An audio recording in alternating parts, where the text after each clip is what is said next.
Hello, my name's Matt Denton. This is Mantis Hacks. In this video, I am going to be building the latest droid from Star Wars, which is called Dio. What's this fella's name again? Yeah, this is Dio. And this is yet another incredible collaboration and creation of Neil Scanlon and the creature and robotics team on the movie. Of course, straight away the fans got on top of it and started to build them. So the first person I think I saw do it was Mr Baddeley. He's built lots of droids already, and fortunately for me, he's shared his files with me so that I can make my own changes and tweaks. I'll be using Michael's files because of course I worked on the film and I don't want to share any information that might breach my NDAs. I've already printed quite a bit of it, but I've got lots of testing to do. In fact, the drone in the background are my printers running. There's a couple of TAS 6s there and a Mini 2. Anyway, let's get on and take a look at some of the CAD.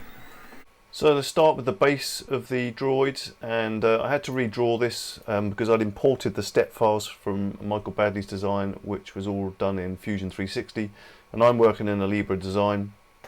So it didn't really work, so I completely redrew this, especially I was changing the servos and the drive motors anyway. So the first thing I'll bring up are the two motors used for the head pitch and the neck. So let's have a look there. And what I'm using are these new motors, servo motors from Lynx Motion. And the nice thing about them, as you can see, you can get gears that will go straight onto the splines. Also, it's got a serial protocol, which is rather nice, so very good for robots. You can also run them on a standard radio PWM signal. So the next part I'm going to bring in are the two motors. Okay, so these were two Pololu motors. They're 25D motors, and I think they've got about a 500 RPM speed. And the reason I wanted to change them was that I just felt the continuous rotation servos are going to be too slow for what I wanted. And also you can get the versions with encoders on the back, which means that I can velocity control them. I'm not sure I'm going to do that yet, but it's an option. There was a bit of a squeeze getting them in. Okay, so there's the front and the rear axle holders. So I've made quite a few tweaks to these to get them to fit my design. The principal difference is that I've been adding more bearings to stuff. The reason being that I am using a system, I'm going to bring this in now, it has a central axle all the way through. Now originally there was a one piece of aluminium shaft, which was hard anodized IGUS shaft. Now rather than machine the shaft, because I need to, if I just hide that part a minute, the shaft goes down through this servo motor here. Let's bring it in. There it is. And the cable goes down through the middle of it. So I had to ball that out. There's one bit of machining that needs to be done. But rather than machine a lump out of it here to allow the cable to come out, I actually just created a hub that joins the two parts together, and then that way we can bring the cable out through the gap in the hub, which is there. So that's quite nice, and it's quite a nice way of setting the position of the shaft by using these shaft clamps on here. So this piece is just printed and then clamps onto both halves of the shaft. But what that does is it squares everything up, so it gives you a nice drive shaft that goes right the way through the middle of the droid here. To attach this end onto that drive shaft, which is the head pitch unit, so I put a grub screw that goes through here. That actually should line up with that. Now there's an M3 nut that goes on here. This is similar to what Michael had done, but he had the screw just binding onto the outside of the shaft. Problem is, once you've done that, the bearings will never want to come off because it's going to ruin the outside of that shaft surface. So instead I put this hole in, which I've used a jig, a 3D printed jig, to line up and drilled on my pillar drill, and that should line up with the grub screw. Now you could tap that, but actually you don't need to. You can just line the grub screw up with that and it will bind itself into the hole. So that's quite a major difference for this. There's some also changes I had to do to get this cog to attach to this part here, which goes through the middle. And I did have to bore this cog out because these are made to fit bearings. So they're exactly a tolerance for an H8 shaft. So I had to bore that out with an 8mm drill just to give it some clearance, because obviously that all moves around the blue shaft in the middle, and then that part there rotates the head pitch servo mechanism. Let's bring in one of the drive wheels now, and I'll show you some bits that I've done with that. A couple of things I've changed on here with this drive wheel. For one thing, I've changed the way these bearings sit. I've added an extra bit of print in there just so they've got something to sit down on, which sets the distance nicely. 3 more of these spokes, because I actually had to make them thinner because this was so thick across here with this motor. It was going to hit the spokes, so I've made them thinner but added 3 of them in. And the other significant thing that I've done is, if I just go into this section view a minute, I've gone with twin bearings. And the reason is that there was a single bearing on the outside of here, and it was a thicker bearing, but you really needed to glue it in. But because bearings aren't really designed to take sort of twisting motions, I'll show this on my model in a minute. Actually, it's easy to describe, but basically there's a little bit of play in this that was moving about on this drive wheel, so I put double bearings in to try and eliminate that play. These bearings are clamped between these 2 parts, and it'll be the same on the other side when the other wheel's in place. The bearings will be clamped between these 2 parts, should stop them from moving. I've also added a bearing through here because the shaft carries on through, so I've got a bearing on the outside there. In fact, that shaft should be mated up at this point. So there's lots of room inside of here for ballast, but what I have done, Michael had some lithium batteries that sat down the sides of the servos. I haven't got room for them, but actually I've gone with nickel metal hydrides just because they're heavier anyway. I've added these 2 plates here, which sit on top of the motors. That's just cut out for a bit of airflow. And there's one there. Okay, so there we go. 2 6-volt batteries giving a 12-volt pack. 5 amp hours, so there's plenty of power there. And most of the weight is below the centre line, which is good. To add ballast, similar to what Michael had already done, I've left chambers below the servos. So there's a big ballast chamber here, there's 2 either side there, and also these ones could be filled once I've taken that hole away. So there's plenty of room for ballast. The electronics deck, so Michael had his deck up here, which is where I'm going to put mine, but he was using an Uno and a few other bits and pieces, whereas I'm going to go with the Maker or NKR Arduino Maker series, which is slightly smaller. There we go. This board here is a motor drive board for the Maker Arduino Maker series, which has 4 motor outputs, 2 of which I'll be using, and 2 of them have encoder feedback, so that's good for these guys down here, the Pololu motors. There's also 4 servo outputs on there, so standard PWM outputs. Now these 2 servos obviously are serial based, so I could use the serial protocol for them or the PWM outputs, I'm not sure yet. And of course I'll have at least 2 servos in the head, which could be PWM or again serial. So that's quite a nice board. This one is the actual Arduino board here, which is going to be a Wi-Fi one, the W101 board, so that I can do Wi-Fi updates rather than having to plug the USB in. Above that there's an SD card here in case I want to add sound, although I might have to do that separate because I don't think it will cope with doing sound simultaneously. And then above that is the IMU, and that's based on the BNO 55 chip, which is a very good IMU chip. Let's just bring in the tyre so I can show you what I've done with that. Bring in the hub so you can see it finished off. There we go. And it's pretty much similar deal on this side. Let's bring the tyre in. So usually the 2 drive wheels are these outer rings, the green bits here. In fact, let's bring this one in so you can see it. So there's a left and the right drive wheel, and that acts like a tank, so you spin one in one direction and one in the other direction, and you turn on the spot. But of course you can't sit on this curvature here because it will just wobble about. So in Michael's version this wheel's a bit smaller and the curve starts about here and just sits below this surface. But I wanted to try and get away from that and do something where it looks right. So what I've done is I have made this tyre up. So there's an inner rim. So this part here is solid rim, and this part is actually going to be a Polyflex tyre. It's going to be a single skin, so it'll be basically hollow inside, and I'm going to print it on a Morse extruder, and then it will be so flexible that it will just deform when it's on the ground, and this surface won't have any effect on these 2 outside drive wheels. So I think that's going to work pretty well, and I'll print it in white and hopefully it'll paint up okay as well. So I'm quite pleased with that design so far, and I've just been tweaking where the bearings sit, so where they touch on these edges, to try and keep the wheel centralised as well. Oh yes, on this side I left one spoke out here, just so you can get easier access through here to get to the batteries. That's the only difference on that one. Okay, well let's take a look at the actual model that I've built so far. First of all, I'm going to show you one of these servos from Lynx Motion.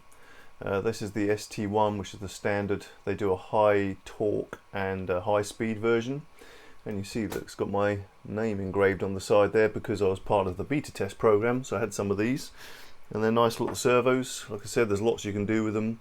There's all sorts of brackets you can get. Obviously that's supposed to be a gear on there to mesh with that, but there's lots of things you can do, and there's fixings everywhere. Yeah, very cool. Let's take a look at this. Here's my assembly so far. So you can see there's the two servos down in here, and they are meshed up already with these 3-to-1 reduction gears, which we saw in the CAD model. And the Pololu motors, the 25D motors there with the 500 RPM gearboxes. I think it's about a 20-to-1 gearbox on there. Already connected to the two drive gears, and there's my battery holders, and somewhere here I should have some batteries. So the idea that the battery holders would just be something like that, click in place. I'm going to make these a little bit stiffer so it holds them in place, and the battery goes either side like so. So that's kind of gone together quite nicely so far. I'm quite pleased with that. Like I say, there is quite a few tweaks I've done here. There's that bolt through here, the clamp, with the aluminium shaft that goes through. It's a really good aluminium shaft. It's proper H8 tolerance, so that it fits bearings perfectly. Does mean the bearings are very tight, so if you get any mark on the shaft, like if you grabbed it with a pair of pliers, it's going to really get hard to put the bearing over the shaft. You have to be careful of that. But it does kind of stiffen up this whole kind of arrangement there, which is I think is pretty good. Here's the original bearing on there, which is held in place by this, and I've changed this already a little bit because this bearing is now clamped down, so there's no movement on the bearing itself. It can't slide in and out. And then the wheel is just a friction fit onto the bearing, which could also be glued on, but there's no play left in it, but you'll always get that little bit of play there, which is the bearing itself moving around, because there's only one bearing and it's not really designed to take those loads. So that's why I'm going to the two bearing arrangement, and I've got the bearings on order. Hopefully they'll turn up soon and I'll be able to try that out. And the other thing I should point out, I'm printing all of this using Polymaker's material. This is all PLA, but I've got two types. I've got Poly Light and Poly Plus. So I'm doing the cogs in Poly Plus, which is the reinforced PLA, and it's just as easy to print, exactly the same to print as their normal Poly Light PLA. So I'm using like the body and stuff like that, the things that are less mechanical components in the cheaper Poly Light. It also happens to be a really nice colour match, I think, for DO. I also did a little bit of rework on the CAD models for the outer hub, if you like. And what I've done with that is this one, actually I split the detail out, which is this part here. I broke that out and printed it separately so that you could print the detail in higher resolution and print this part faster. And also this was all one part, so I've broken these into two parts, and I've even broken the green panels out so you can print them in separate colours, so that the colours are better matched. I'm just being lazy basically. I have sprayed this matte black just because it's quite shiny, and I've sprayed this matte white, but these are actually, that's printed straight off, that's not been sprayed yet. And those will just glue in place. Don't think that will go in there now. Let's see. Oh yeah, there we go. Pushes in place. And again, just glue that one on top once I'm happy with it, so it forms the complete piece. And I've got over here my test print of the tyre, wheel and tyre. Look at that. It's pretty cool, isn't it? That's a low profile tyre. What I have here is, let's see if I can just get it off a minute. It's probably not going to be that easy. Alright, so there's the wheel, or the rim on its own. It's fairly simple. printed in Polylite PLA. And there is the tyre. Look at that. So that's a single perimeter on a Morstruder. So that's a 1.2mm nozzle. It's printed at 0.6mm layer height. And I'm amazed it printed this well, because literally as the printer was doing this, you could see it flexing the side as the print was going round, but it's come out round, which is kind of incredible. And it just slots over the top of the rim like that, and of course that can be glued in place and it will be white eventually. It's pretty cool. Well, the bearings haven't turned up yet, but I do have one of these little Pololu JRK G2, what is it? It's a G2 21V3 USB motor driver. I was going to use these to drive the motors with until I found that module for the Arduino MKR series, which would probably be more compact. But I could go back to these if I wanted to. These are quite cute. They take all sorts of inputs like radio control inputs, so PWM or analog, and they have analog feedback, and they have tachometer feedback, and I think they'll do about 5 amps, can't remember now, but about that. So quite a cute little module. So I've just rigged it up in open loop mode to the motor so I can control the speed and see what it looks like. The low end speed, that's about the slowest it was to go there, so it does take a little time while to come on, and it's quite easy to stall on the low end speed. So that's where the tachometer might help, because in a closed loop system, stalling this, it will ramp the current up to keep the speed constant. So that's why I think I might need those encoder feedback on the motors. But the top end speed is pretty nippy. That's not bad at all. And of course I can reverse the direction. So that's pretty good. I can't imagine I'm going to need to go faster than that, but I have always got the option of going twice as fast. Whether there'll be enough torque still then, I don't know. I can only try it and find out. The other thing I can try out quickly is the Lynx Motion servos in there. So I've got them rigged up to this baseboard module here, again by Lynx Motion, and this is like an Arduino adapter, but it would also take the XB modules or USB input, so you can drive the servos in a number of ways. I've got it rigged up via USB cable and a LiPo battery plugged into it, and it's going to their LSS configuration software. So I can just, I've already preset these servos, so I've already centered them, and you can do that in the software. You can add an origin offset to get them in the middle, or you can just leave them centered up and do it manually using these clamps on here. So anyway, I should be able to move this. Let's have a look. Yeah, there we go. Let's get a bigger move. So as I said, I'm not sure whether the speed's too slow at the moment. It does look a little on the slow side. But don't forget there's quite a long lever on the end of this arm, so it might be okay, but again, if that is a problem, I'll just go to the one-to-one gearing, because there's plenty of power in these servos. The bearings have finally arrived, so I can try out this new wheel arrangement. So here they are. These are these very small 25mm thin section bearings, so there's a 32mm outside diameter. I'll have one of these on either side of the wheel. And there's my wheel section with this piece printed inside here, so it's going to take a bearing on each side. Of course, I could have printed this maybe with a chamfer, so you don't have to print two parts and glue them together. So it could be a little chamfer inside that stops the bearings from going too deep in. I might re-look at that, but this will do for now. I'm going to insert the bearings. I've done one on this side already. There we go, there's 2 of them in place.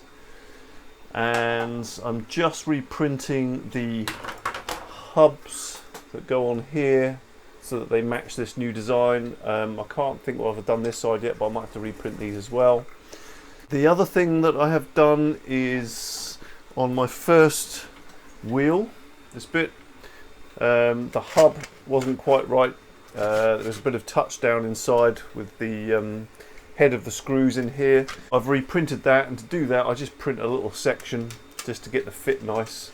And once it's running smoothly like that, I then went ahead and printed a whole new hub, and that's running really nicely now. It sounds a bit like a train because there are marks on the inside where the start and stop point of the print is, so I might just need to file them off to get it smoother.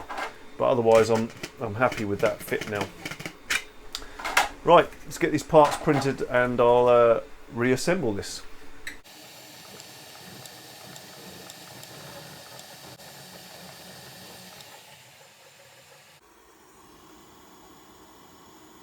Let's take a little closer look at this rear axle.